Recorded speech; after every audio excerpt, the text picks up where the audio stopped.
Good morning, everybody. It was a great pleasure to be here today. What was exciting for me, to some extent, was to find that some of the exhibits that are on show I've come across before in other guises, so it shows that at least I'm slightly on the ball. Pitch, very simple, comes from the view that businesses in this country are getting more and more efficient, which requires more and more robotics, which requires fewer and fewer people. And so therefore, if we're going to employ the vast numbers of young people that are coming out of either schools, colleges, or universities, we're going to need a whole crop of them to be entrepreneurial and to be enterprising.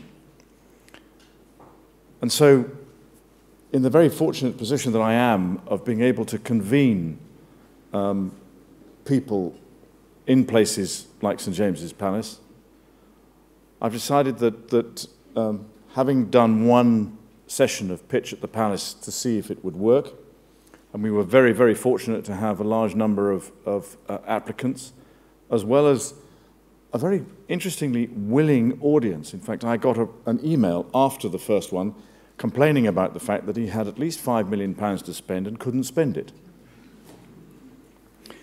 So I'm sort of slightly nervous now about what we're going to do next. So I said, come on, let's do another one. Now, the first one was about just general startups. And we're now starting to move into different sectors because I fully realize that just doing a general one is a bit more complicated. So we're trying to expand our knowledge and our base of where we can attract businesses and new businesses and aggregate their knowledge and aggregate their capabilities so that we can put them in a room with either investors or mentors or chief executives of businesses who could help them. Now, the position that I come from is that it's not all about money. It's about whether or not those businesses can have at least one telephone call or one follow-up meeting with the people in the room. It's not just about being able to get money that makes the difference to a small startup business. And the other role that I perform, and having thought about a number of different avenues and ways of being able to support this nascent businesses, was whether or not I should start my own fund. And after looking at various options, it became evidently clear that that was going to be too narrow a focus for me. I was going to therefore not be able to support the maximum number of businesses that I could do. So I now describe myself as an accelerant. Just don't start a fire near me. Because I believe that businesses need to be looking at growth, and we need to move them through the various stages as fast as possible because the whole system is moving so much faster. So pitch, I hope, will continue about once every 6 months to be held at St. James's Palace with up to about 40 different businesses having an opportunity to come to the Palace. A lesser number will be pitching and actually giving that opportunity, but they will be exhibiting all 40 or so companies. But today I'm really pleased that Wired have helped, because I am not in a position to be able to know all that is going on. So I need partners and I need people and collaboration from people who know other businesses, and it's the channel through which they come to pitch at the Palace, which is actually probably more important than the pitch at the Palace itself. So Wired, by helping and looking and going through and seeing businesses that are potential to look at the big time, is really helpful. And so this is a trial for them to some extent, these poor 6 businesses that are going to have to come up here and get 3 minutes. So thank you for your time. Thank you for your collaboration and participation. I wish all the new businesses this morning every success. And also, thank you to Wired for their incredible support to what I'm trying to do. Thank you all very much indeed.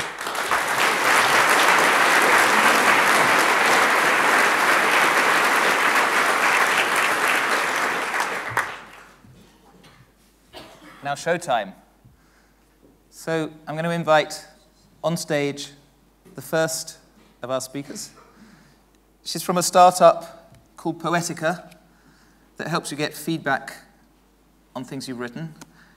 She's the CEO and co-founder. In fact, her co-founder used to work at Twitter and invented the @reply, as far as I understand.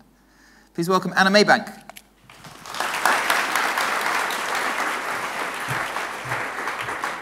I am delighted to be here today to introduce you to Poetica. At Poetica, we are building the best way for you to get feedback on your writing from friends, colleagues, or anyone else who can help. Now, I know that everyone in this room will have experienced the power of great writing. It doesn't matter how good your ideas are, if you can't communicate them, they are worthless. Now, the problem is that all of the technology that we have for writing, there's loads of stuff for doing that. There's also loads of stuff for publishing, sharing that writing wherever you like. But there's nothing that's specifically about making that writing better. Now, getting better writing isn't actually rocket science. It's all about getting feedback, finding someone who can help you make that writing better. The problem is that all of the software we use to get feedback right now sucks. It's visually confusing. It doesn't help you have a meaningful conversation around a piece of text. And it makes it really hard for you to save all of the history of your old ideas. So at Poetica, we're building something better. Poetica is a browser-based text editor that lets you give and receive feedback as if you printed something off and marked it up with a pen. Now, these aren't just annotations. These are edits that you can accept, reject, retrieve, and search. That means that Poetica is saving every single edit that you ever make to a piece of text, so you don't have to worry ever again about losing your ideas. However, we don't just want to be a really clever text editor. Now, we launched Poetica in June, and we have 7,500 users. And most of those are startups, small companies who are using Poetica to improve everything from important email through to fundraising applications. But our goal is that Poetica becomes the way that everyone can get feedback on their writing. Whether they're a student, a novelist, a company, or even the government. Whether they're writing a marketing copy or legislation. Whoever they are, we want Poetica to be the best way they can improve their work. Now, I am very lucky to work with two wonderful co-founders, Blaine Cook, who is the founding engineer at Twitter, and James Viner, who was the founding designer at the Government Digital Service. And the next time that you have something that you'd like feedback on, we'd love you to give Poetica a try. Thank you so much for listening.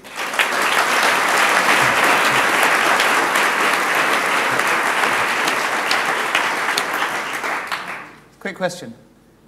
How big do you see your potential market? So right now, as I said, we're focused on startups and small companies who are already using the product, and we know that market, we use the product ourselves. But the ultimate goal is that this is for anyone who writes.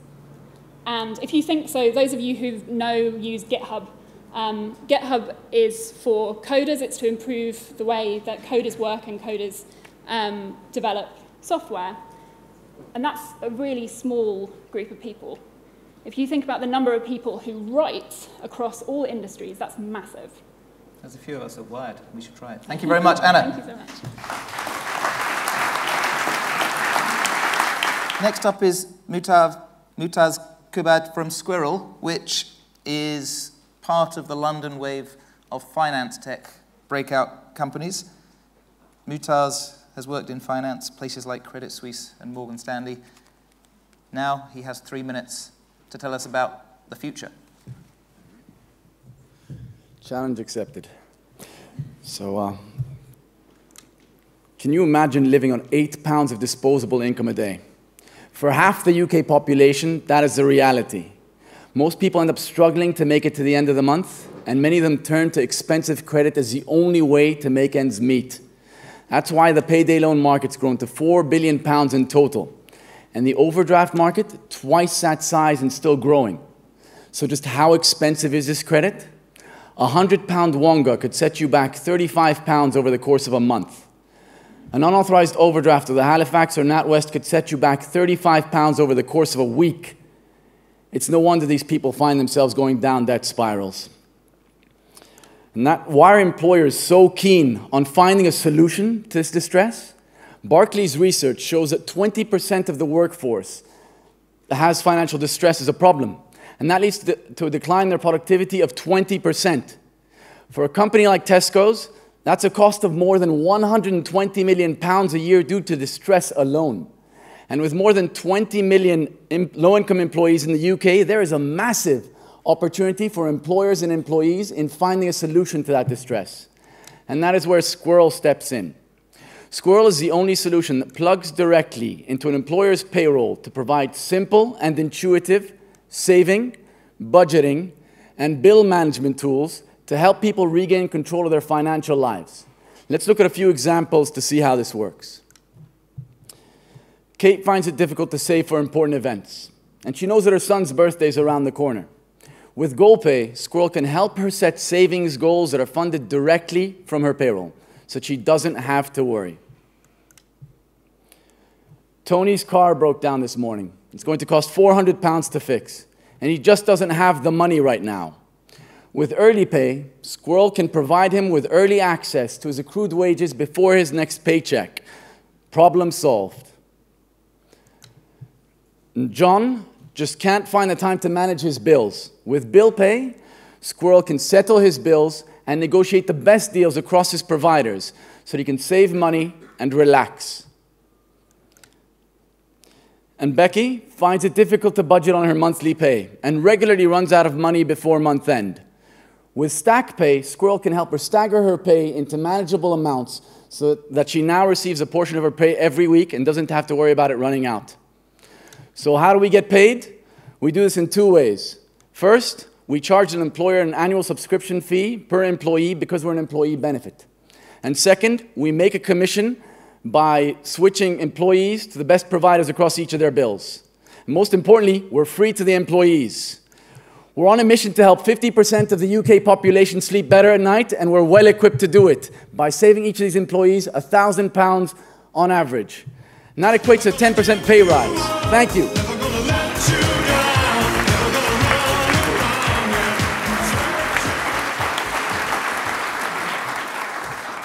So MUTAZ, Yes. to get the employers signed up, presumably you need a fairly big sales force. Definitely. I'm not going to shortchange that.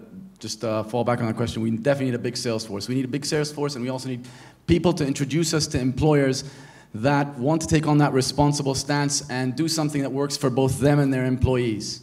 So a responsible employer can also be a more profitable employer as well. Very competitive market, lots Yes. of financial services startups entering similar spaces. How much do you think you'll need to raise to be the winner? That's a question that not 100% sure that we're allowed to answer in public, but I'd love to talk to people who'd be interested in getting involved with talking about Squirrel and our fundraising goals after this meeting. Thank you. Thank you. So here's a problem that a lot of businesses face every day.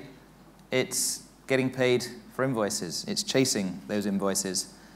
David Tuck is CEO of a company called Chaser that's trying to take that one on. 3 minutes, David.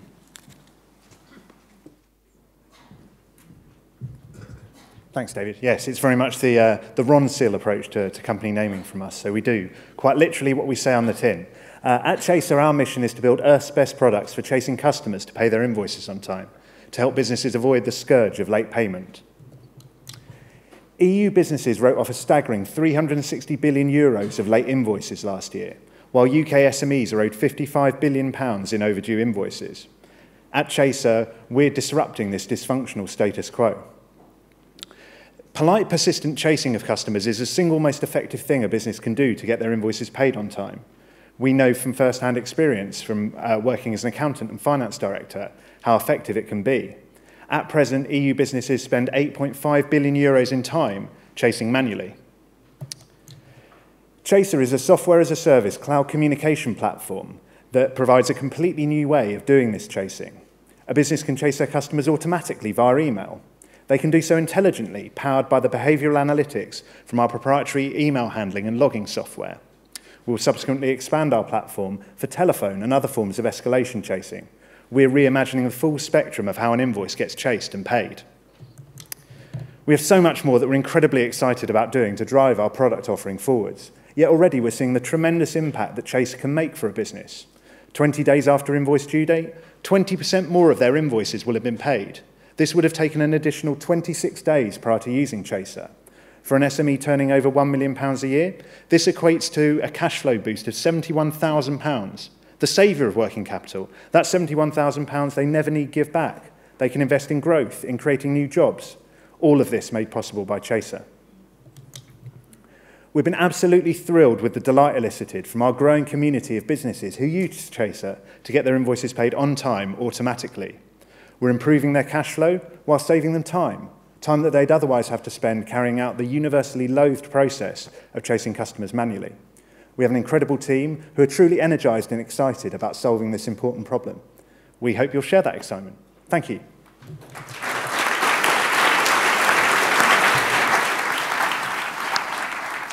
So how are you going to acquire customers? So that's a great question. So our primary channel at present is the accounting and bookkeeping firm. So the sort of trusted business advisor relationship is so important, and they look to that advisor for a steer as to new tools to use for their business. And how many on the team now, and how many do you think you need to be at that tipping point? So we're currently a team of 4. In terms of product market fit, so over the next 18 months, we're planning to hire a team up to 7, which we think can get us to £1 million annual recurring revenue as a business. And then from there, yeah, it will be an exciting journey. Good luck, Chaser. Thank you. Thank you very much. And if you feel inclined to approach these entrepreneurs afterwards and maybe even help them out, maybe back them, by all means. So we're asking you to choose your single top team to go forward through the voting. And you can decide how you define top. It doesn't have to be the business that you think is going to make the most money. It could be the business that's going to have the most constructive social impact. The next business is called Therapy Box, and it's a way to help people with disabilities do things that technology can do. Please could you welcome the director, Rebecca Bright.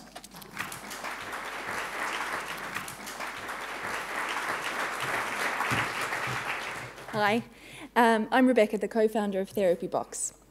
As a speech and language therapist working with people with disabilities, with communication difficulties that meant that they couldn't communicate using their own voice, who needed aids to augment or replace their speech, I noticed there was a big problem. At the time, the aids were costing the NHS £5,000 to £12,000 per time and were so cumbersome and uncool that they were being left on the shelf. So our young team aims to deliver aids which make communication easier and more affordable. Our first app was launched in 2011 and is relied on by people around the world with motor neurone disease and cerebral palsy, people who often have associated movement difficulties who can't access a normal tablet. Our apps, using Bluetooth technology, enable them to use the app with whatever movement they can isolate, be that a twitch of an eye, a puff of air, or a tap of a finger. This alternative access has also underpinned other apps for children with autism who use pictures to speak, a home automation app for people with spinal injuries, and Android tablets apps using a motion detection camera like you saw the gentleman using yesterday to fly the drone. These apps are purchased all around the world by people with disabilities, their families, and the organisations that support them. Our biggest markets are the US, UK, and Germany, and our biggest customer, the NHS. They're now available in 8 languages and have been downloaded 37,000 times by people who need these apps. We now develop for a range of other organisations within our very specialist sector, and our commercial success has meant that we can invest more in development and innovation, ultimately ensuring that our apps are sustainable and get better and better. The upcoming release of our app Predictable and another app Chattable will be testament to this. Working very closely with our partner at the University of Delaware, we're going to be enabling people who know they're going to lose their voice to bank it. So people with motor neurone disease or perhaps with head and neck cancer before they have surgery will be able to bank it and then use it in our app. This would have cost people £60,000 before. It's going to be the cost of our app, £110.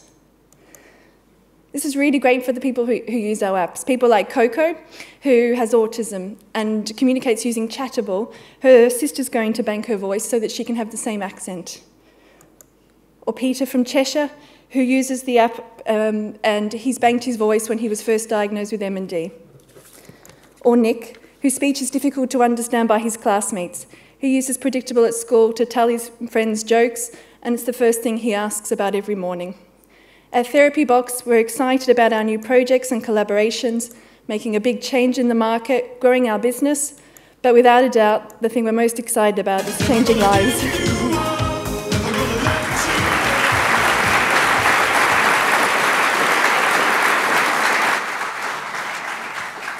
Rebecca, it's quite unfashionable to be profitable as a startup.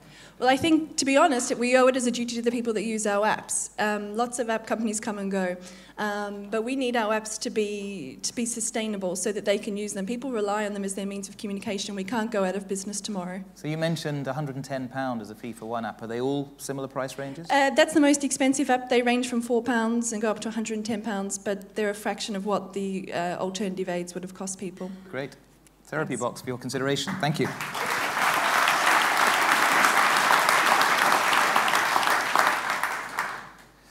So there are marketplaces for anything. There are marketplaces for second-hand clothes, for computer products, for spare space in your home.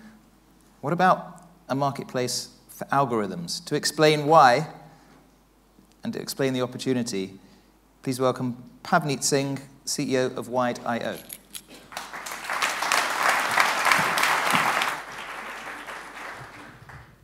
Good. Well, we are living in the age of the algorithms. From Facebook to our television, Google to our cars, we are using algorithms every time and everywhere. And algorithms are important because algorithms are the brains of the software. Algorithms refine complex data into simple conclusions and smart decisions. Without algorithms, there would be no software. And we help businesses find and use the best and the latest algorithms for their software. Good afternoon. My name is PAVNEET, and I'm the CEO of Wide.io Limited, and we are building AlgoBox, the eBay for algorithms. Well, we all use software. Software requires algorithms, but building algorithms is not that easy. In fact, Facebook and Google spend a lot of resources trying to build good algorithms. But what if you're not Facebook or Google? How can you find good algorithms for your software? Well, there are 2 ways. First, you can build it yourself, but that requires time and expertise. So you can outsource it. But it's pretty expensive, and you have a lot of risk to take. So the problem is that the success of your software is very much dependent on its algorithm. And you require ready-made algorithms that you can fine-tune, made by an expert and at an affordable price. And at AlgoBox, we do that.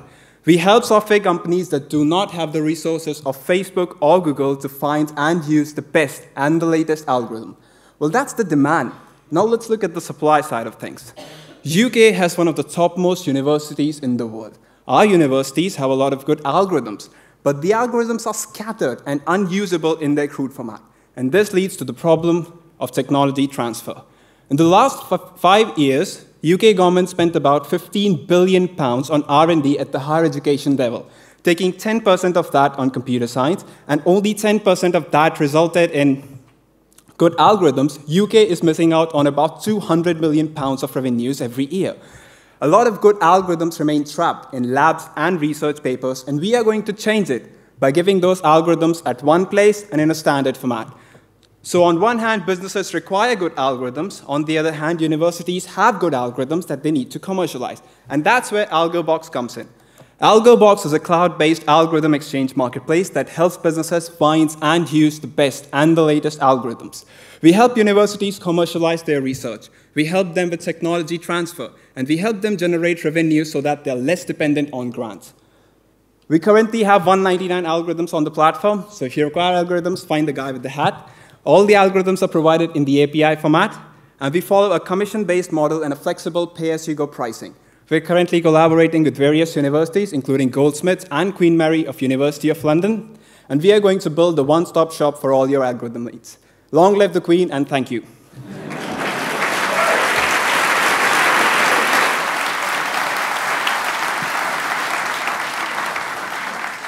That's just currying favor. How many people have paid money to download an algorithm? Actually, we're currently in private beta. We're just collaborating with universities to see how the platform actually works. We have contacts with various businesses that will require it, but we'll be on live for downloading in February next year. So I can understand that lots of people who have got some work in the cupboard will put it on the platform because there's no cost to them. What evidence do you have that there is a genuine cash market? Yes, so we are in touch with various businesses that require this. So for example, Queen Mary University have sketch recognition algorithms, and we have companies that want to make, for example, they're making apps that helps people talk. So on sketch recognition things, you can sketch things and it can work out for you. So we have a big demand out there. Good luck, Wide.io. Thank you. Thank you.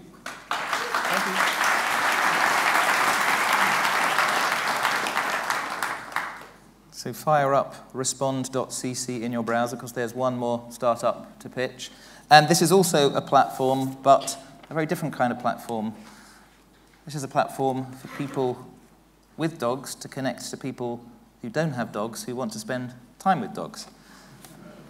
And it's also got a name that kind of explains what's going on. BORROWMYDOGGY. To pitch, the co-founder, RIKKE ROSENLUND.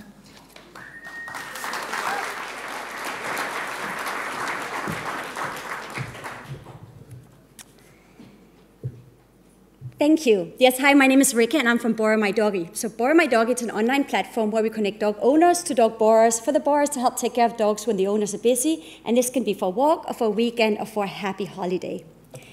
It all started one day when I borrowed a very cute brown Labrador, and I took her for a walk in a park.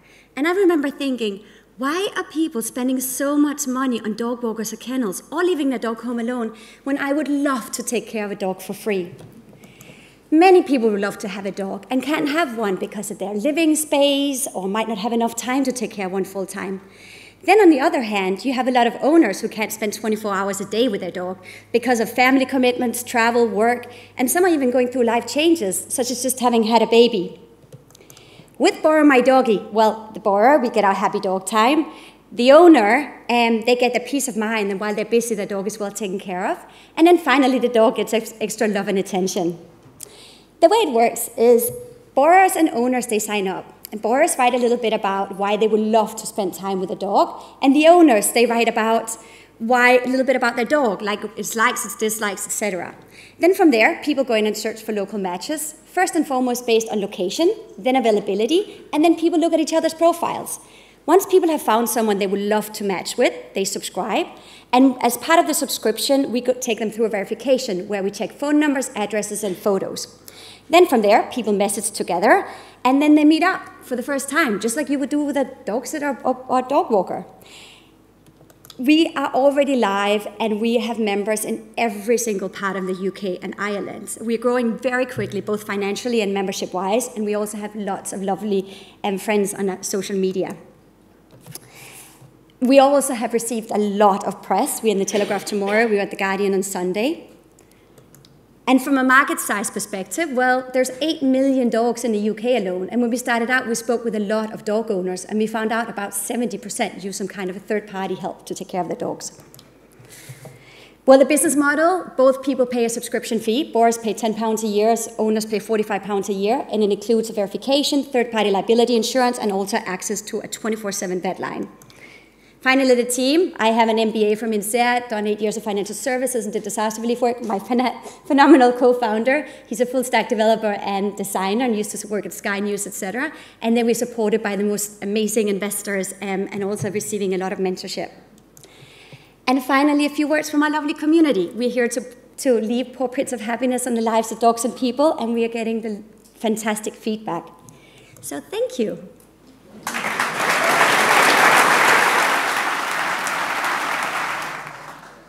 So RIKKE signs off her emails with things like "pawsome." It sounds like a cute idea. What evidence is there that this could be a significant business? Well, we have thousands of new members signing up every single week. I said we were in The Guardian last Sunday, we're in The Telegraph tomorrow. We are receiving stories from everything from, families needing help to families having lovely time, spending time with dogs to, yeah, it is just an amazing response we've received from our community. And it's growing crazy. It's lovely. RIKKE ROSENLUND, for your consideration. Thank you.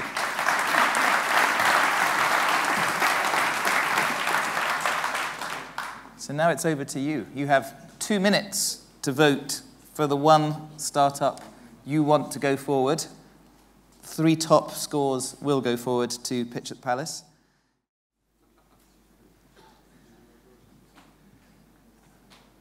We have 3 companies. One of them is Poetica, the other is Squirrel, and the third is Therapy Box.